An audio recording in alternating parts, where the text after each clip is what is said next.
All right, time now for some business news. And Yuka Roya joins me. Hello, Yuka.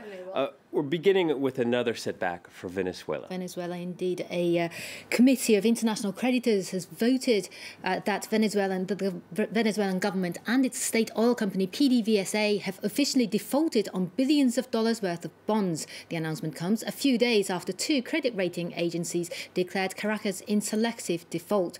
The decision by the International Swaps and Derivatives Association triggers payment of default insurance, known as a credit default swap, to investors.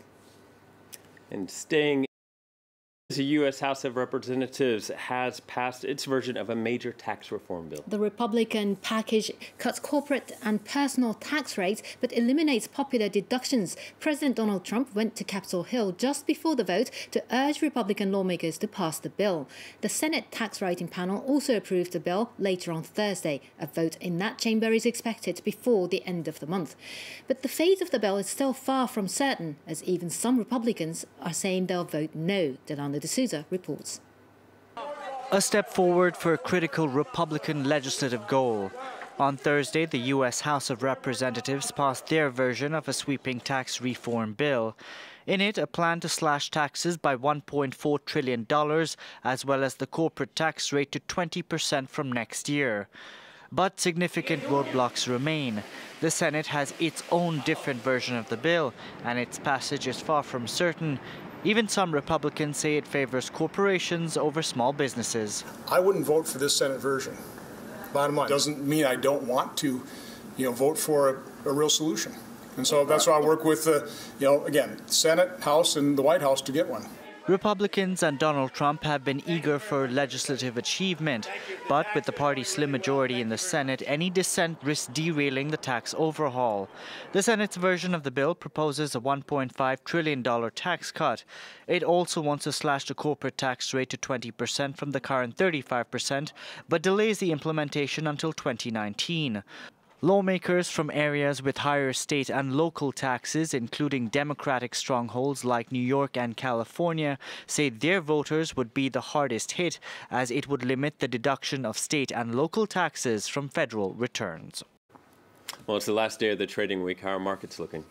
Well, Asian shares are mixed after that vote on the US tax reform. Nikkei closed just slightly higher after a seesaw session swayed by profit-taking and buying.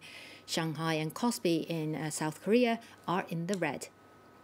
On the currencies market, the US dollar dropped suddenly against other currencies like the yen after the Wall Street Journal reported that Special Counsel Robert Mueller had subpoenaed President Trump's campaign team last month, requesting documents related to Russia. Now let's take a look at some more of the day's business headlines. And Tesla unveiled a surprise new car, a $200,000 sports car.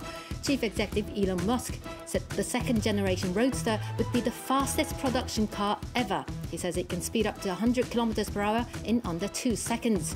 The electric car company rolled out the sports vehicle immediately after unveiling the much-awaited Tesla Semi, its first heavy-duty lorry.